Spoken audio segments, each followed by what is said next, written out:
สบายดีมื้อนี้มาพบกับสลันคาราเต้ชาแนลเดี๋ยวต้องไข่โอ้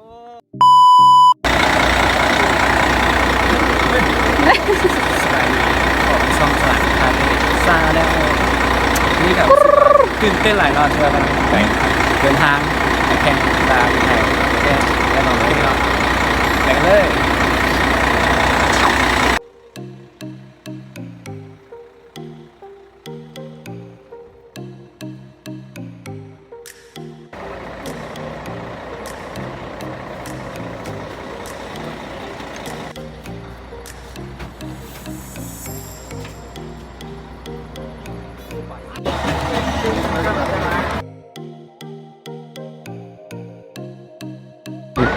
ไปรู้สึกอยากนอนอ่ะ ไปนอน รู้สึกตื่นเต้น เอาไปนอนไปนอนไปน อ อ อน กการเดินทางไปแข่งขันครั้งนี้นะตื่นเต้นหลาย โอเค ฝากเพจ Family นะ ติ้งติ้งนั่นแหละ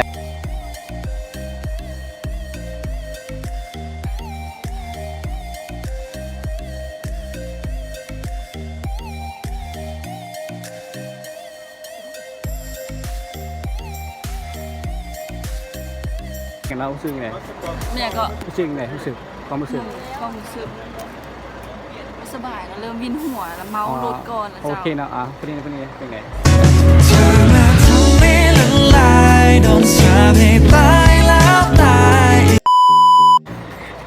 ได้ถามความรู้สึกเนาะเป็นไงก่อนจะไปแข่งกีฬา หิวข้าวเนาะความรู้สึกตอนนี้ อ๋อ หิวข้าวหลายแล้วมันได้กินข้าว โอเคเนาะไปกินข้าวไปดีสาธุตาเป็นไงความรู้สึก ความรู้สึกตอนนี้เหรอรู้สึกว่าย่านบ่มีบ่อนเข้าห้องน้ำ อ๋อไปเข้าห้องน้ำไปเข้าห้องน้ำ ไปเข้าห้องน้ำก่อนไหม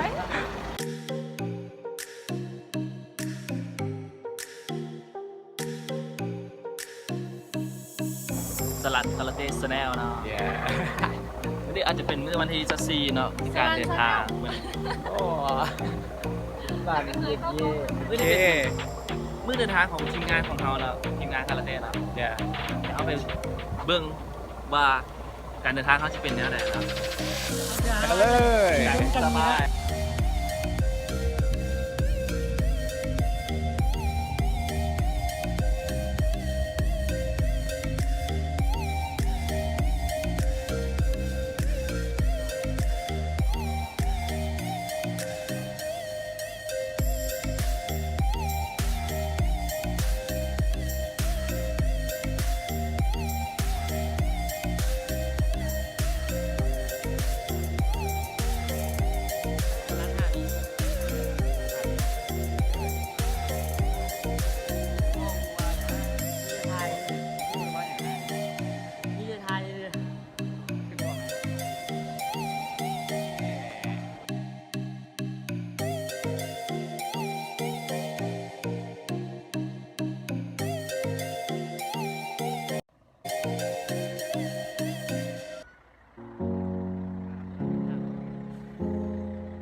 โอ้สบายดีเอ็ดดี้สกา สบายดีสบายดี ใ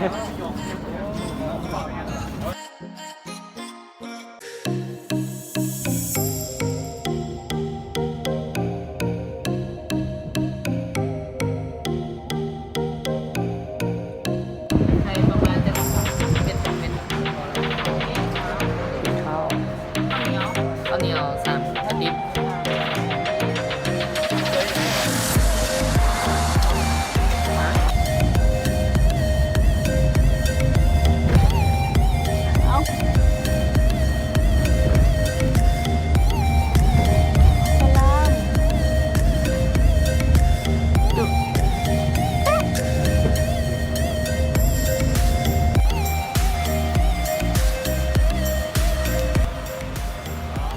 ฮัลโหลตรงนี้เขามีเสร็จตรงนี้ไม่อย่างเอามาเป็นข้าวปั๊มเป็นเหนียวแวะ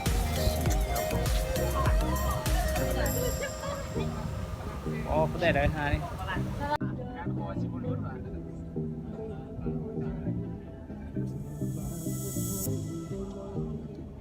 ยูทูบเบอร์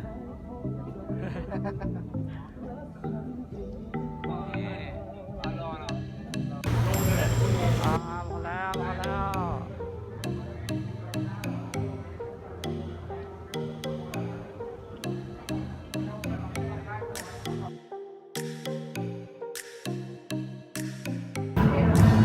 สวัสดีครับ